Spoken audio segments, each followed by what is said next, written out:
Hi hello నమస్తే welcome back to iDream media. ఈరోజు మనతో ఉన్నారు ప్రముఖ అనలిస్ట్ అలాగే founder and CEO of realtor oxygen అయిన డాక్టర్ నంది రామేశ్వరరావు గారు. ముఖ్యంగా గోల్డ్ ఈ కమోడిటీ అసెట్ పై చాలామందికి ఇంట్రెస్ట్ ఉంటుంది.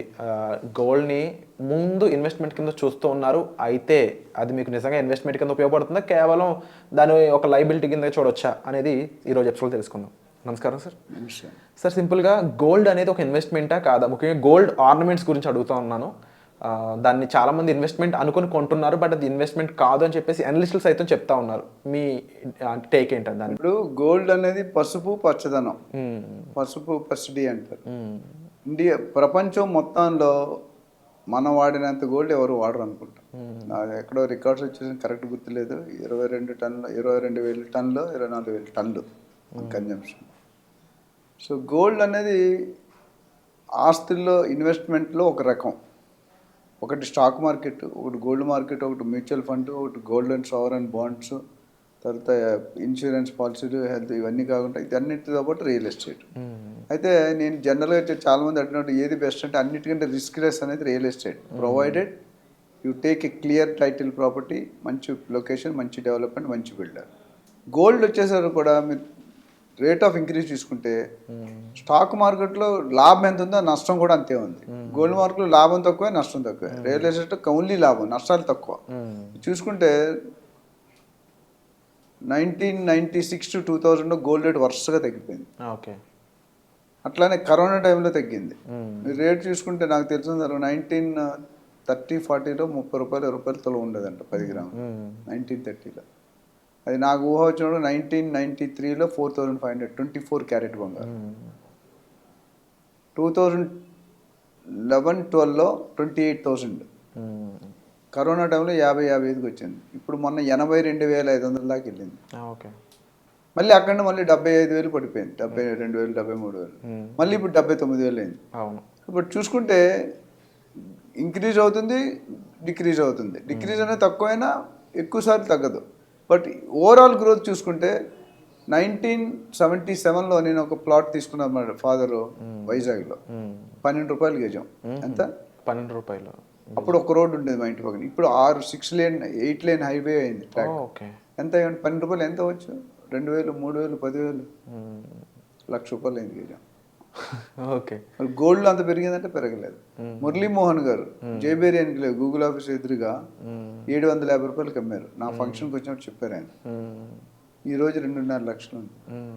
750 ఎక్కడ? సో గోల్డ్ అనేది చాలామంది ఇంకో క్వశ్చన్ కొడతారు, ఆర్నమెంట్గా కొనుక్కోవాలా, బిస్కెట్ కొనుక్కోవాలా? దేని అడ్వాంటేజ్ దానికి. బిస్కెట్ కొనుక్కుంటే మంచిదే, ఎందుకంటే తరుగులు, వేస్టేజ్లు అవేమి ఉండవు. కానీ అది వాడుకోవడానికి రాదు. స్పేర్ అయితే పెట్టుకోవాలి.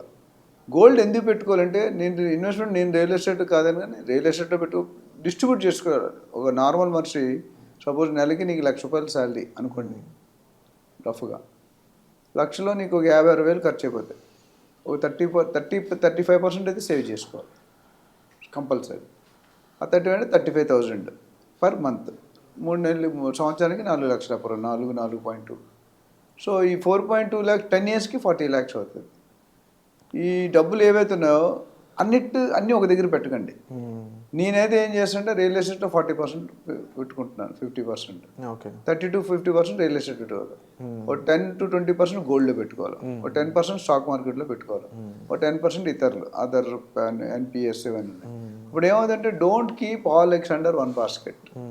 ఒకటే బ్యాగ్లో 4 డజన్ గుడ్డు చేజారితే ఏమవుతుంది? చేజారినా కాలు జారినా తిరిగి రావాలి. అందుకని ఒక దగ్గర 4 పెట్టాను, ఒక దగ్గర పోయినా ఒక దగ్గర వస్తుంది. అని 4 ఒకేసారి పోవుగా. ఇప్పుడు షేర్ మార్కెట్ బాగా డౌన్ అయినప్పుడు గోల్డ్ మార్కెట్ పెడతాయి, real estate market. Real estate down అయినప్పుడు ఈ 2 పెడతాయి. రెంగ రోజున ట్రయాంగిల్ లవ్ స్టోరీలో తిరుగుతుంటాయి ఎక్కువ. Gold, stock, real estate. ఎక్కువగా రియల్ ఎస్టేట్లో పెడుతున్నారు జనాలు. నేను అప్రిషియేషన్ అంత బాగుంది కాబట్టి.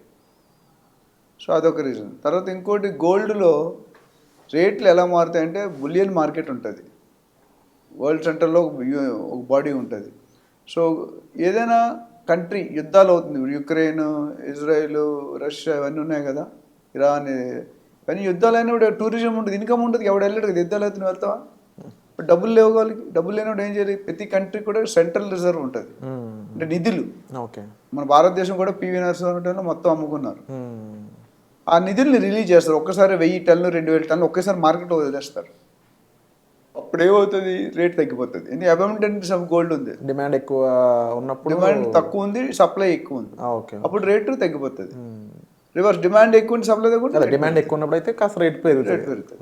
సో అది అట్లానే ఇంకో మేము విషయం మాట్లాడుకుంటుంటే గోల్డ్ స్కీమ్స్ పెడుతుంటారు జ్యువెలర్స్. అది పెద్ద సినిమా. అది ఏమంటారు? మీరు 11 నెలలు కట్టండి, 12 నెలలు కడతానంటాడు. బాగుంది, అంతవరకు బాగుంది, అది అడ్వాంటేజ్. తర్వాత అన్ని డిస్టర్బ్. ఎందుకంటే నువ్వు ఆ బిల్డ్ ఆ జ్యువెలర్ దగ్గరికి వెళ్తే వాడి ఉన్నది డిజైన్లే కొనుక్కోవాలి. మీరు వేరే డిజైన్ నచ్చలేదు అనుకో, మీకు డబ్బులు ఇయ్యాడు. ఒకటి హాల్ మార్క్ కరెక్ట్ ఉందా లేదా తెలియదు, ఐఎస్ఐ కరెక్ట్ ఉందా లేదా తెలియదు, క్యారెట్స్ కరెక్ట్ ఉందా లేదా తెలియదు. ఆ జ్యువెలర్స్ ఉండొచ్చు, మూసేయవచ్చు, వాడి మీద ఐటీ రైడ్ అవ్వచ్చు, డిజైన్ నచ్చపోవచ్చు, క్వాలిటీ మీకు తెలియదు. ఇప్పుడు 22% అని 18% ఇచ్చినా మీకు తెలియదు. ఇలాంటివన్నీ కొద్దిగా నెగిటివ్ పాయింట్స్ ఉన్నాయి. సో గోల్డ్ స్కీమ్ జాగ్రత్తగా చూసుకోవాలి. బ్రాండ్ నేను చెప్పిన పాయింట్లు అన్నీ చెక్ చేసుకొని బాగుంటుంది. అయితే నెక్స్ట్ 1 yearలో ప్రిడిక్షన్స్ ఏంటంటే గోల్డ్ దాదాపు 1 lakh టచ్ అవుతుందని అంచనాలు ఉన్నాయి.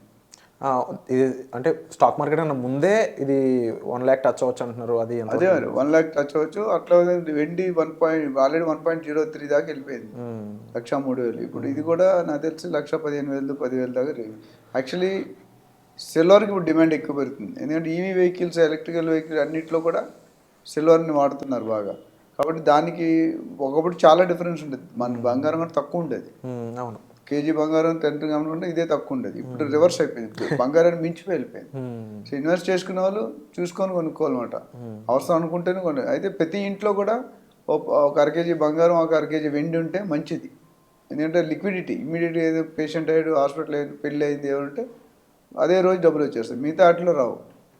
అది చూసుకోవాలి. సో దీని మీద వాళ్ళకి ఇన్వెస్ట్మెంట్ ఏమైనా ఇబ్బందులు ఉన్నాయంటే మనం సంప్రదిస్తే మనం హెల్ప్ చేస్తాం. తప్పకుండా సార్.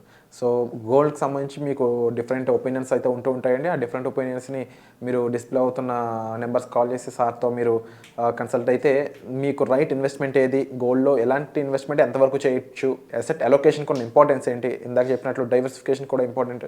సో ఇలాంటి పాయింట్స్ మీద మీరు పూర్తి అవగాహన అయితే పొందొచ్చు.